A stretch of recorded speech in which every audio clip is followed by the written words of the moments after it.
This is ABC15 Mornings. Getting the COVID vaccine. I would imagine by the time we get to April, that will be what I would call, for better wording, open season. More doses becoming available, plus when kids might be able to get the shot. It's still up to the local school board. If they feel it is unsafe to open, don't open. Reopening classrooms. Health officials prepare to say when and how to make it happen.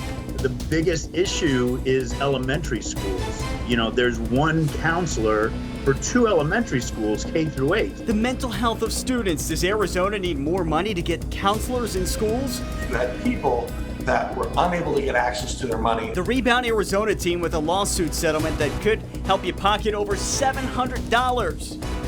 That'd be a nice shot in the arm, right? Quite literally here as we move you into a weekend. $700 extra.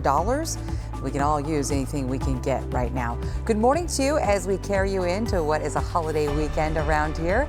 Kaylee O'Kelly for ABC15 Mornings in studio. My friend Nick Saletti is social distancing from the newsroom. Friday's off to a great start. Yeah, that's right. Happy Friday, everyone. A lot of news to get to, as always. But first, got to talk about that most accurate forecast. Meteorologist Arizona Rosillo joining us right now from home. She's social distancing, and she's got a quick look at what we can expect in the weather department today. Hey, Iris.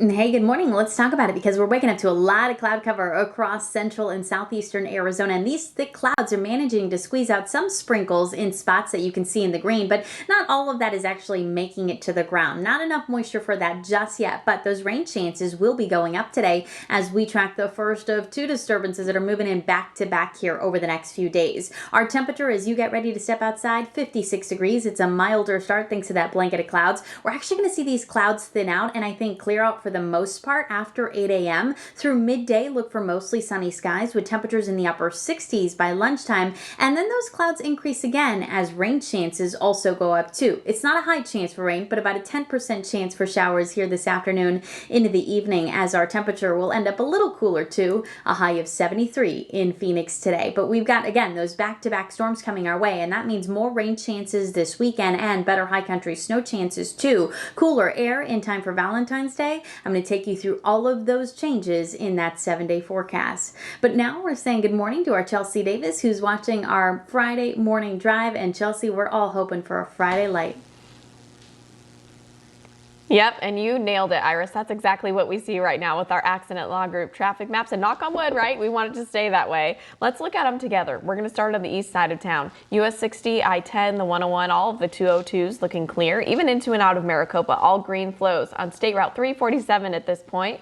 North Valley, I-17, 303, Carefree Highway, looking nice and green. If you're traveling from the west side of town, not many breaks yet on Grand Avenue, so that's some good news. I-17 approaching the stack, not too shabby, but you will see some breaks on I-10 as you get closer to downtown Phoenix. Same with I-17 around 19th Avenue. You're going to travel less than 20 miles per hour there, just a higher volume of traffic. So give yourself a little extra time, but I'll keep watching the roadways. I'll check back in. I'll show you some desert drive times in a few.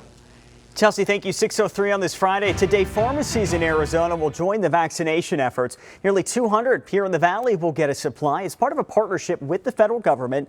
Appointments also opening today. We're told the best way to check on availability is to keep checking the Vaccine Finder map on the state's vaccine website. This comes as Maricopa County is expanding its vaccine eligibility to anyone 65 and older. That starts on Monday at vaccine sites run by the county health department. The state already made this decision, but county health officials said they didn't have enough vaccine supply until now. It's welcome news to those who have been waiting for their turn to roll up their sleeve. I'm excited to get it. I want to be able to be with my friends and visit my dad in his care home. Maricopa County estimates there are nearly 400,000 adults ages 65 to 74 who will now be eligible starting Monday. Well, today the CDC will release new guidelines for schools, and they are expected to outline 5 key strategies: hand washing, masking, social distancing, ventilation, and contact tracing.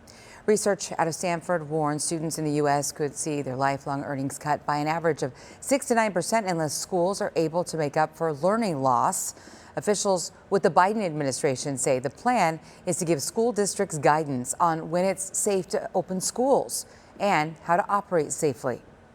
We are eager to hear more about the clear science-based guidelines for opening schools and how we can do that safely and how we can keep them open. The president will not rest until every school is open 5 days a week. That is our goal. Meantime, Dr. Anthony Fauci is also saying kids as young as first grade could be authorized to get vaccinated by September. And new for you this morning, some data is showing more kids are skipping class as schools do continue virtual learning. Districts reporting a more than 2% drop in daily attendance last fall compared to the previous year. Schools are now having to find ways to help those kids who are not showing up to learn virtually here in the Valley. The Kyrene District recently started doing home check-ins. The focus shifts today in the Senate impeachment trial of former President Donald Trump. His defense team will lay out its case later on. The House impeachment managers wrapping up arguing the rioters on January 6th felt encouraged by the former president and zeroed in on his slow response to the violence that day. Is there any political leader in this room who believes that if he is ever allowed by the Senate to get back into the Oval Office, Donald Trump would stop inciting violence to get his way? Would you bet the lives of more police officers on that? Would you bet the safety of your family on that? Would you bet the future of your democracy on that? The former president's defense team has indicated it may wrap up in just a few hours, which could set up a final vote for tomorrow. We will have live coverage of the proceedings starting at 10 o'clock this morning. You can still watch our local newscast on ABC15.com and your favorite streaming devices. Well, there are some new details to share with you this morning about police reform in Phoenix. ABC15 obtaining an internal memo, and it shows some city council members want to move funds set aside for the Office of Accountability and Transparency. The office is set to be civilian oversight for the Phoenix Police Department. Instead, though, some want the money to go toward fighting homelessness. Councilman Carlos Garcia tells us he worries the city would sacrifice an effort many in our community have asked for. It's not recognizing what's happening in our community. I don't think the two things are mutually exclusive. I think there's a way to do both, and doing this, taking one to do the other is not a way to move forward. And right now, the Office of Accountability and Transparency is on hold. But this time last year, the council approved setting aside $3 million for it. But in November, they couldn't get enough votes to officially get it off the ground. The memo states the city could divert this year's funds along with any future funding. Tax season officially begins today. The IRS delaying it by 2 weeks because the agency needed more time to test systems. And our Mark Thompson joins us live on this Friday morning. Mark, the pandemic leading to a lot of changes this year that we all should be aware of. Good morning.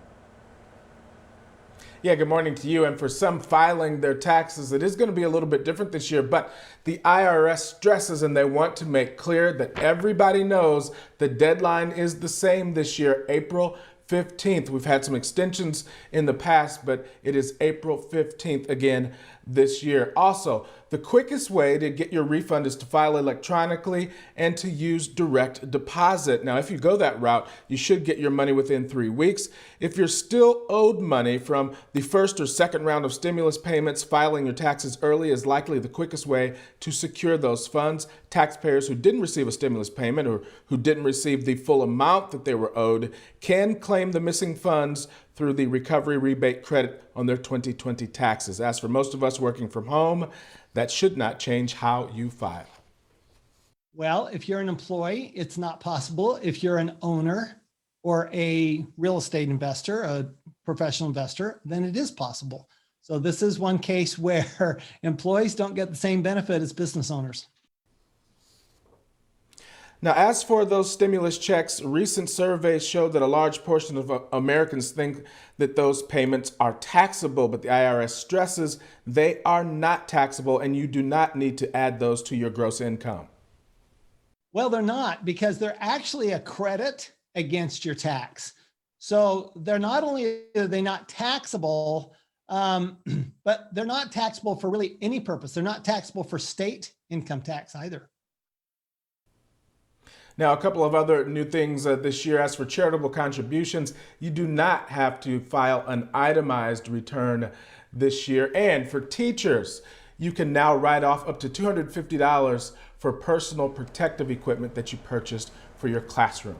Reporting live this morning, Mark Thompson, ABC 15, Arizona. Back to you guys. A great message for our educators, Mark. Thank you. Up next on ABC 15 Mornings, what's in the vaccine?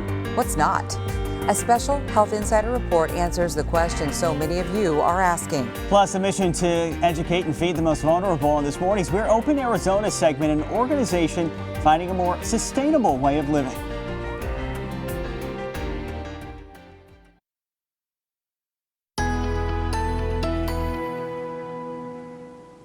Well, let's talk now about that most accurate forecast, because you're going to wake up to clouds across the valley, although those clouds aren't bringing us much in terms of rain. You're seeing a little bit of green on Desert Doppler radar, but I was telling you earlier, it's likely mostly that virga, that term you've heard me use before. It's rain that comes from these clouds, so there's enough moisture to squeeze out some raindrops, but not enough moisture at the surface for these raindrops to actually make it all the way to the ground. So much of this is not making it to the ground. If it is, it's in the form of just a few sprinkles as that band of thicker clouds moves from northwest to southeast. Eventually, though, we're going to see these clouds clear out. I think by around 8 to 9 a.m., we're already seeing them push off to the southeast, and we're in for mostly clear skies, at least for a few hours before our storm moves in. So we do have a storm system on the way, and that's why these clouds are moving in. In fact, as I show you on water vapor imagery on this satellite view, you see that dark spot in California? You can clearly see our next storm that's heading our way. It's going to move in this afternoon, and that's when we see our rain chances go up, but they're not going to go up very high. Just about a 10% chance for showers in the valley. That means maybe a few sprinkles or a stray shower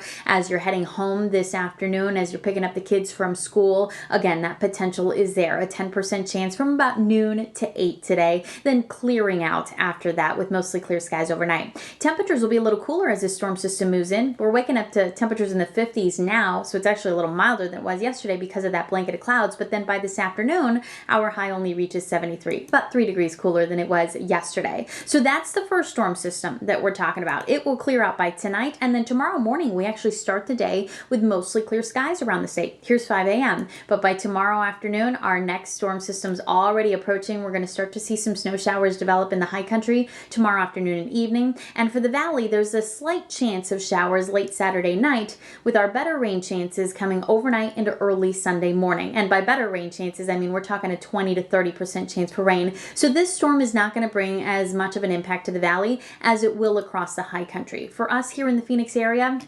thinking light rainfall amounts, and again, the key timing will be Saturday night into Sunday morning, so it likely shouldn't impact your plans too much here through the weekend. Sprinkles are possible today, then tomorrow showers are possible after 5 p.m. and then into tomorrow night and early Saturday morning. Rainfall amounts still look really light, around 1/10 of an inch of rain, if not less. We're also going to get some gusty winds. Those wind gusts will be as high as 30 miles an hour here in the valley, and they're going to start to pick up by tomorrow afternoon and evening, so just be aware of that. Our high temperatures will also get cooler. We'll go from 73 today and 73 tomorrow. Then once that cold front moves in, we're dropping into the upper 60s by Sunday. So again, minimal impacts here for the valley. It's just going to be breezy to windy and cooler with a slight chance for rain. Then we're drying out in time for President's Day, and by Tuesday, just another slight chance for rain with highs in the upper 60s to near 70 for most of next week. Now, I mentioned the impacts across the high country will be more significant, so we're going to talk about the snowfall amounts and what's in the forecast for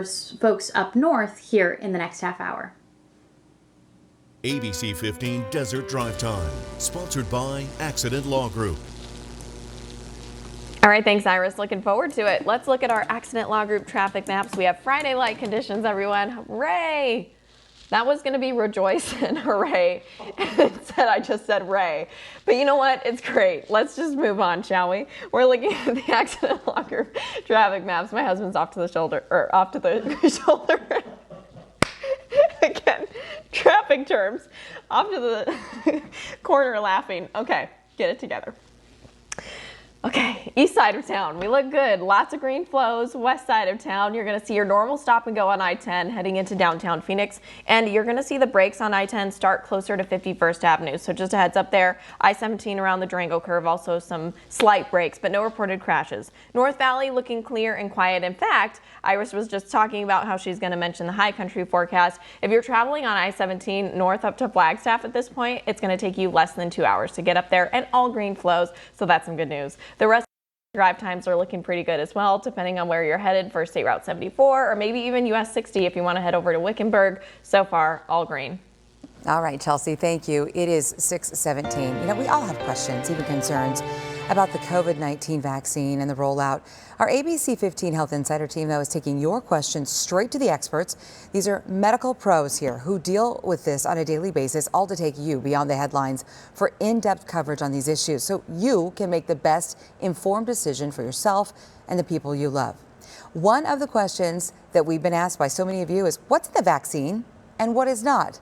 All new for you this morning, we take a closer look.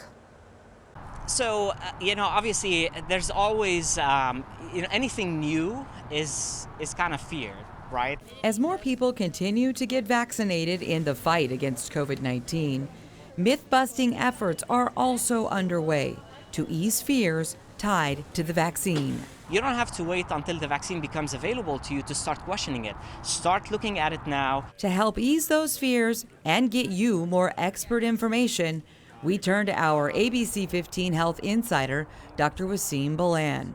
The one thing that I would want people to kind of look at all the healthcare workers who've gotten the vaccine. I mean,